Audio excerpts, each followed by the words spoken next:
नमस्कार, खबरों की खबर में आपका स्वागत है। महाराष्ट्र के मुख्यमंत्री उद्धव ठाकरे की आंखों में अगर जरा सा भी शर्म बाकी है तो 5 तारीख को अयोध्या में जो ऐतिहासिक शिलान्यास का कार्यक्रम हो रहा है उसमें वो जाएंगे नहीं, जाना भी नहीं चाहिए।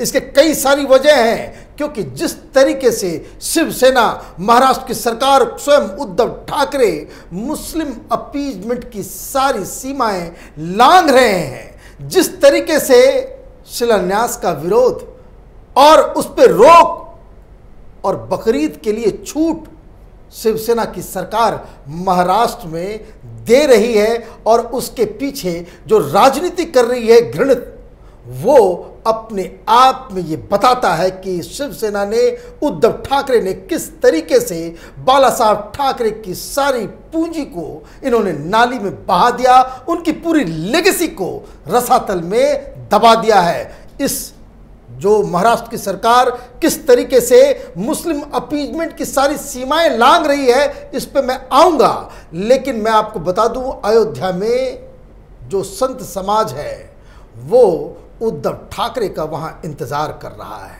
ये लोग पूछेंगे कि पालगढ़ में जो 2 संतों को दौड़ा दौड़ा करके उनकी हत्या की गई और उसको लेकर के अब तक उद्धव की सरकार कोई कुछ कर नहीं पाई है, और तो और शिवसेना की तरफ से ये बयान कैसे आ गया कि उन लोगों को चोर समझ करके मार दिया गया। तो ये सारे सवाल जवाब उद्धव ठाकरे को अयोध्या में देने पड़ेंगे कि कोई बहुत सारे संत इनसे काफ़ी नाराज चल रहे हैं। नाराज़गी की वजह क्या है? नाराज़गी की वजह यह है कि अचानक से ये जो कहते कि नए नए प्याज खाने वाले, नए नए सेकुलर बने उद्धव ठाकरे ने 2 दिन पहले ये बयान दिया कि क्या ज़रूरत है अयोध्या जाने की। अरे भाई, आपको नहीं जाना है, आपको नहीं जाना है, आपको वहां पे मुस्लिम वोट के लिए आपको शरद पवार की चमचागिरी करनी है, आप करो महाराष्ट्र के अंदर। लेकिन ये बयान, ये बेतुका बयान आप कैसे दे सकते हो कि अयोध्या में आप ई शिलान्यास करें, वीडियो कॉन्फ्रेंसिंग के जरिए शिलान्यास हो। किस तरह का हिंदू है ये, और किस तरह का ये नेता है कि जिसको ये समझ में नहीं आ रहा है कि भूमि पूजन तो वहीं पे होगी जहां भूमि है, बिना आसमान में आप करोगे। तो इस तरह की बेतुकी बयान देकर के इन्होंने हिंदुओं को तो नाराज कर ही दिया। विश्व हिंदू परिषद, जितने सारे हिंदू संगठन नाराज थे ही, लेकिन देखिए किस तरीके से गिरगिट की तरह उद्धव ठाकरे की सरकार ने अपना रंग बदला है जब यही मसला बकरीद से जुड़ जाता है। कुछ दिन पहले ये मसला क्या है, ये समझिए कि कितना ही ज्यादा ये उद्धव ठाकरे, इसको कह सकते हैं ओवैसी की भाषा बोलने में जुट गया है। इसका उदाहरण सुनिए। कुछ दिन पहले महाराष्ट्र में, वैसे महाराष्ट्र में तो सबसे ज्यादा कोरोना का कोहराम मचा हुआ है, सबसे ज्यादा लोग मारे जा रहे हैं और इनके हाथ में तो कुछ है नहीं। इनसे ये इनके इनएक्सपीरियंस की वजह से महाराष्ट्र में लोग मरने लग गए, अभी भी मर रहे हैं। उस जगह तो पूरी तरीके से ये फेल हो गए। और जब ये बकरीद के मौके पे जब अधिकारियों ने, वहाँ की पुलिस ने, वहाँ के डॉक्टर्स के साथ मिलकर ये चिंता जताई गई कि अगर बकरीद के दौरान सार्वजनिक रूप से नमाज पढ़ा जाता है, कुर्बानी दी जाती है, तो इससे कोरोना की जो स्थिति कुछ बदल रही है, कुछ बेहतर हो रही है, वो फिर से हम वापस उस फेज में चले जाएंगे जहां रोज लोग मर रहे थे। ये ठीक उस तरीके से हो जाएगा जिस तरीके से तबलीगियों ने पूरे देश में कोरोना को फैलाने का काम किया था। अब इसको लेकर के वहां की सरकार ने कुछ गाइडलाइंस दिए, 6-7 गाइडलाइंस थे, जिसमें एक ये था कि भाई जो कुर्बानी जो है वो सिंबॉलिक हो, कुर्बानी जो है सिंबॉलिक हो। और ये मैं आपको बता दूं कि ये बयान पहले आया था, और जब मुसलमानों को, जो मुस्लिम संगठनों को, इनके कांग्रेस के लीडर्स को, एनसीपी के लीडर्स को जब इसके बारे में मालूम चला, तो इन्होंने जो लंगी मारी, जो क्रिटिसिज्म आया, तो उद्धव ठाकरे इससे डर गए। मैं इस पे आऊंगा, उसकी पूरी डिटेल दूंगा कि किस तरह का क्रोनोलॉजी, किस तरीके से इनकी पूरी जो हेकड़ी निकल गई, ये सारा ये जो हिंदू हृदय सम्राट बनने का जो सपना देख रहे हैं, कैसे इनकी हेकड़ी निकल गई, इसके बारे में मैं आपको बताऊंगा। लेकिन हुआ ये कि ये जो 5-6 जो गाइडलाइंस दिए गए थे, इसमें तो एक था कि आप सिंबॉलिक कुर्बानी करें, आप सार्वजनिक रूप से नमाज नहीं पढ़े, जो सोशल डिस्टेंसिंग के नाम से उसको आप लागू करें, उसको पालन करें, बाजार में आप भीड़ ना लगाएं, जो नॉर्मल चीज़ें जो हर जगह हो रही है वो उस तरह से हुआ। हिंदुओं ने नवरात्र में नहीं मनाया, शिवरात्रि और बहुत सारी चीज़ों में हिंदुओं ने इसे सेक्रीफाइस किया। अब हुआ यह कि ये गाइडलाइन जैसे ही आया, ओवैसी की पार्टी सबसे पहले तलवार लेकर के उद्धव ठाकरे के पीछे दौड़ी। क्या बयान आया? उन्होंने बयान दिया, सीधे उन्होंने चैलेंज किया। एक इम्तियाज जलील नाम के सांसद हैं औरंगाबाद के, महाराष्ट्र से, और उसने क्या स्टेटमेंट दिया? The state government should explain to us what it means by symbolic sacrifice. Uddhav Thackeray की सरकार बताए कि ये जो बकवास इन्होंने किया है कि सिंबॉलिक सेक्रीफाइस करेंगे मुसलमान, कुर्बानी जो है वो सिंबॉलिक होगा, उसका मतलब क्या है? The state government cannot dictate our festivals now. Moreover, when everything else is getting unlocked, why are places of worship still shut? Jalil asked. The state government should allow temporary markets. People will take precautions and maintain social distancing. ये साफ साफ कहा कि भाई जब हर जगह unlock का system चल रहा है तो ये मुसलमानों के ऊपर स्टेट सरकार उद्धव ठाकरे ये इस तरह के बयान क्यों दे रहे हैं, और बताओ कि किस तरीके से ये किया जाएगा। और सिर्फ एआईएम ही नहीं, ये सिर्फ ओवैसी की पार्टी ही नहीं आई सामने। अब देखिए कांग्रेस पार्टी भी इसके पीछे पड़ गई। कांग्रेस पार्टी तो इनके साथ है।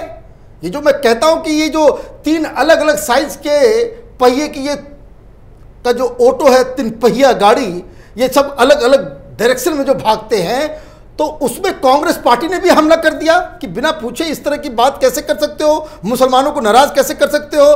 तो एक कांग्रेसी लीडर है नसीम खान, उन्होंने कहा कि कुर्बानी मुसलमानों का एक अहम त्यौहार है, कुर्बानी ऑनलाइन नहीं हो सकती और ना ही सिंबॉलिक हो सकती है। इस्लाम में कोई भी इबादत प्रतीकात्मक करने की गुंजाइश ही नहीं है और इसलिए सरकार को इस पर फिर से निर्णय लेना चाहिए। मतलब आप समझिए, एक बयान तो उन्होंने दिया था कुछ दिन पहले कि सिंबॉलिक होना चाहिए, और जब इनको चारों तरफ से घेरा गया एक के बाद एक, कांग्रेस पार्टी से, ओवैसी की पार्टी ने, तो जब इन्हें घेरा तब इसके बाद जब इनकी राजनीति डगमगाने लगी, ये जो रंगा सियार जो नया नया जो सेक्युलर बना है, जब ये गड़बड़ाने लगा, तब उसके बाद इस चीज को मैनेज करने के लिए देखिए किस धूर्तता के साथ उद्धव ठाकरे ने इस सिंबॉलिक कुर्बानी को, उसको कह सकते हैं कि बराबर करने के लिए आपने कह दिया कि भाई अयोध्या में भी सिंबॉलिक माने वेब कॉन्फ्रेंसिंग के जरिए, वीडियो कॉन्फ्रेंसिंग के जरिए वहां पे शिलान्यास होना चाहिए। आप बात समझे कि ये जो बयान इन्होंने दिया कि अयोध्या में ई शिलान्यास होना चाहिए, वो इसलिए दिया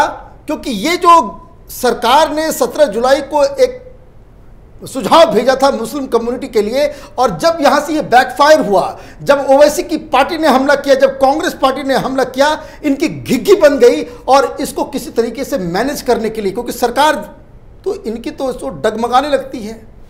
ये किस तरह की सरकार है कि कोई भी मुद्दा आता है वो इनका सिंहासन जो है इंद्र का, जो हमेशा जो फिल्म में आप देते वो डगमगाने लगता है। तो इनके साथ यही हुआ, और इन्होंने सबसे अच्छा काम क्या है कि हिंदुस्तान के अंदर में आपको अब सेकुलर राजनीति करनी है, पहला काम कर लो। हिंदू पर्व, हिंदू त्यौहार, हिंदू कोई सेलिब्रेशन है, किसी चीज़ को आप गाली दे दो, उसमें कुछ विघ्न डाल दो, आपको सब लोग जय जयकार करने लेंगे। तो इस वजह से इन्होंने किया। और फिर इसके बाद क्या होता है? इसके बाद ये होता है कि सारे लोग शरद पवार के पास चले जाते हैं। अब ये तय करना बड़ा मुश्किल है कि महाराष्ट्र के अंदर में रियल सेंस में मुख्यमंत्री कौन है। अगर कोई बहुत बड़ा क्राइसिस आया है तो उसका फैसला, उसका निवारण कौन करेगा? मुख्यमंत्री से भी कोई बड़ा, तो वहां एक सुपर मुख्यमंत्री है तो सारे लोग शरद पवार के पास पहुंच गए। तो शरद पवार की अध्यक्षता में एक मीटिंग हुई। मीटिंग जो है ये YB चमन सेंटर में हुआ। इसमें तोरट देशमुख, नवाब मलिक, जितेंद्र आवाड़े, आरिफ नसीम खान, बाबा सिद्दीकी, अमीन पटेल, अबू आजमी, रईस शेख, जिशान सिद्दीकी, बहुत सारे ब्यूरोक्रेट, बहुत सारे पुलिस वाले, ये टॉप ऑफिसर्स के साथ मीटिंग होती है। और मीटिंग में क्या तय होता है? मीटिंग में ये तय होता है कि ये जो कुछ दिन पहले ये जो 6-7 सुझाव आए थे बकरीद के लिए, जो उद्धव ठाकरे ने रिलीज किया था, उस पे उसको साइड रखा जाए। अब देखिए क्या किस हिसाब से किया जा रहा है। चूंकि उद्धव ठाकरे ये काम नहीं कर सकते, क्योंकि एक तो उन्होंने पहले ही कुछ सुझाव दिए थे, कुछ फैसला, कुछ आदेश उन्होंने दिए थे। अब मुसलमान उससे नाराज हो गए, तो मुसलमान कहीं फिर से नाराज ना हो जाएं या हिंदू नाराज ना हो। ये देखिए ये किस तरह की राजनीति के बीच ये फंस गए हैं। तो इन्होंने सीधे वो सारी मीटिंग और सारे फैसले जो है शरद पवार के ऊपर छोड़ दिया गया। और अब क्या हुआ है? अब ये हुआ है कि अब वहां पे जो उद्धव ठाकरे ने कहा था कि सिंबॉलिक कुर्बानी दी जाएगी, तो अब सिंबॉलिक कुर्बानी नहीं दी जाएगी। और उसके लिए आप समझिए कितना बड़ा ये रिस्क उठाया जा रहा है कि जब भी कोई ये बकरीद के वक्त ये जो हाट लगते हैं, जो मवेशी आते हैं, जो उसमें बकरे को लाया जाता है, उसके लिए परमिशंस मिलते हैं, वहाँ भीड़ होती है, वहाँ पे बहुत सारी चीज़ें हैं। लेकिन इस मीटिंग में पुलिस भी थी, वहाँ पे बड़े बड़े अधिकारी भी थे। तो ये सारे मुस्लिम लीडर्स ने कहा कि बड़ा दिक्कत हो रहा है जो बकरों को, बफेलों को। हाँ, इसमें मैं आपको बताता हूँ कि इसमें जो समाजवादी पार्टी का जो रईस शेख है, उसने कहा कि I also demanded that the slaughter of buffalo at Deonar be allowed on Bakrid and arrangement for temporary slaughter at small towns like Bhiwandi be permitted. ये जो मीटिंग हुई थी, इसमें बफेलो के स्लॉटर की परमिशन मांगी गई है। और मुझे जहां तक की खबर आ रही है कि ये परमिशन दे दी गई है। ये जो कुर्बानी, जो ये सिंबॉलिक, और ये जो अयोध्या में बता रहे थे कि ई शिलान्यास हो, महाराष्ट्र के अंदर में अब कोई सिंबॉलिक कुर्बानी नहीं दी जाएगी। मतलब जो जो डिमांड थी, वो डिमांड के सामने उद्धव सरकार झुक गई। और ये तो झुकाने वाले कौन? तो सुपर चीफ मिनिस्टर बैठे हुए शरद पवार, जिनके आगे इनकी घिग्गी बन जाती है। आप कोई फैसला नहीं ले पा रहे हो। और कल जिस तरह से तबलीगियों की वजह से इस पूरे देश में कोरोना का कहर बरपा, कल महाराष्ट्र में फिर से वैसी स्थिति पैदा हो जाएगी। इसके लिए कौन जिम्मेदार होगा? क्या शरद पवार इसके लिए जिम्मेदार होंगे कि या मुख्यमंत्री जिम्मेदार होगा? और इस तरह की छूट आप सिर्फ एक कम्युनिटी को क्यों दे रहे हो? बाकी कम्युनिटी को आपने क्यों नहीं दिया? आप तो गणेश पूजा के लिए कई सारे नियम आपने बना दिए, कई सारे जो रूल्स आपने बना दिए कि ये होना चाहिए, तो वो होना चाहिए, तो ऐसे करना चाहिए। तो कहने का मतलब ये है कि बाला साहब ठाकरे की शिवसेना और उद्धव ठाकरे की शिवसेना में आसमान जमीन का फर्क आ गया है। जहां बाला साहब ठाकरे एक हिंदू हृदय सम्राट थे, वहीं उद्धव ठाकरे सत्ता की लोभ में एक सेकुलर लीडर बनने की कोशिश में जुटे हुए हैं। एक हिपोक्रेसी जो कह सकते हैं, जो राजनीति, जो छद्म, जो सेकुलरवाद है, उसके प्रणेता बनने की कोशिश में जुटे हुए हैं। और जो बताया ये जा रहा है कि ये सब बदलाव, ये जो मुसलमानों को खुश करना, ये कांग्रेसियों के साथ हाथ मिलाना, एनसीपी की राह पे चलना, शरद पवार की हर बात को मानना, ये सब इसलिए हो रहा है क्योंकि इनके जो सलाहकार जो आजकल जो घिरे हुए हैं उद्धव ठाकरे, जिनके बीच, उनका ये मानना है कि अगर उनके बेटे आदित्य ठाकरे को भविष्य में राजनीति करनी है तो ये हिंदुत्व का रास्ता बदलना पड़ेगा। वो भविष्य में पार्टी के लिए, उनके भविष्य के लिए वो सही नहीं होगा, उससे गठबंधन बनाने में दिक्कतें होंगी। और शायद ऐसा लग रहा है कि इस बात को लेकर के उद्धव ठाकरे इसको बहुत ही सही मानते हैं। और इसलिए जिस तरीके से कॉम्प्रोमाइज़ पूरे महाराष्ट्र की जनता के हेल्थ, उनकी जान, उनके माल, जो कोरोना के कहर में जिस तरीके से मुसलमानों के दबाव में आकर के उद्धव ठाकरे ने फैसला लिया है, तो ये कहना पड़ेगा कि उद्धव जी, अब आप अपने जो पीछे जो शेर लगाते हैं, जो भगवा झंडा इस्तेमाल करते हैं, उसके आप हकदार नहीं हैं। हमारी नज़र महाराष्ट्र में उद्धव ठाकरे की हिपोक्रेसी के ऊपर बनी रहेगी।